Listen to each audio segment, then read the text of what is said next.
तीक्ष्ण जी श्री रामचंद्र जी के प्रेम में इतने मग्न हैं कि उन्हें दिशाएं और उनके कोण आदि और रास्ता कुछ भी नहीं सूझ रहा है। मैं कौन हूँ और कहाँ जा रहा हूँ यह भी नहीं जानते। वे कभी पीछे घूमकर फिर आगे चलने लगते हैं और कभी प्रभु के गुण गा गाकर नाचने लगते हैं। मुनि ने प्रगाढ़ प्रेमा भक्ति प्राप्त कर ली। प्रभु श्री रामचंद्र जी वृक्ष की आड़ में छिपकर भक्त की प्रेमोन्मत्त दशा देख रहे हैं।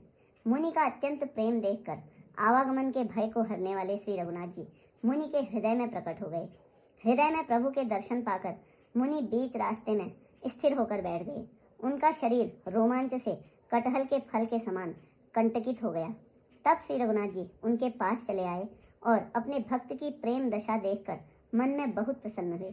श्री राम जी ने मुनि को बहुत प्रकार से जगाया, पर मुनि नहीं जागे क्योंकि उन्हें प्रभु के ध्यान का सुख प्राप्त हो रहा था। तब श्री रामचंद्र जी ने अपने राज रूप को छिपा लिया और उनके हृदय में अपना चतुर्भुज रूप प्रकट किया। तब अपने इष्ट स्वरूप के अंतर्ध्यान होते ही मुनि ऐसे व्याकुल हो उठे जैसे श्रेष्ठ मणिधर सर्प मणि के बिना व्याकुल हो जाता है। मुनि अपने सामने सीता जी और लक्ष्मण जी सहित श्याम सुंदर विग्रह सुखधाम श्री रामचंद्र जी को देखकर प्रेम में मग्न हुए। वे बड़भागी श्रेष्ठ मुनि लाठी की तरह गिरकर श्री रामचंद्र जी के चरणों में लग गए। श्री राम जी ने अपनी विशाल भुजाओं से पकड़कर उन्हें उठा लिया और बड़े प्रेम से हृदय से लगा लिया। कृपालु श्री रामचंद्र जी मुनि से मिलते हुए ऐसे शोभित हो रहे हैं मानो सोने के वृक्ष से तमाल का वृक्ष गले लगकर मिल रहा हो।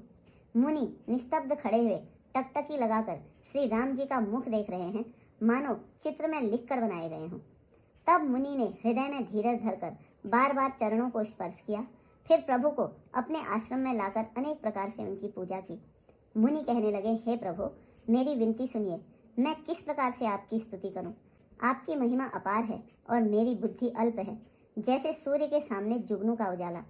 हे नील कमल की माला के समान श्याम शरीर वाले, हे जटाओं का मुकुट और मुनियों के समान वलकल वस्त्र पहने हुए, हाथों में धनुष बाण लिए तथा कमर में तरकस कसे हुए श्री राम जी, मैं आपको निरंतर प्रणाम करता हूँ। जो मोह रूपी घने वन को जलाने के लिए अग्नि है, संत रूपी कमलों के वन के प्रफुल्लित करने के लिए सूर्य हैं, राक्षस रूपी हाथियों के समूह के पछाड़ने के लिए सिंह हैं और भव अर्थात आवागमन रूपी पक्षी के मारने के लिए बाज रूप हैं, वे प्रभु सदा हमारी रक्षा करें। हे लाल कमल के समान नेत्र और सुंदर वेश वाले, सीता जी के नेत्र रूपी चकोर के चंद्रमा, शिव जी के हृदय रूपी मानसरोवर के बाल हंस, विशाल हृदय और भुजा वाले श्री रामचंद्र जी, मैं आपको प्रणाम करता हूँ।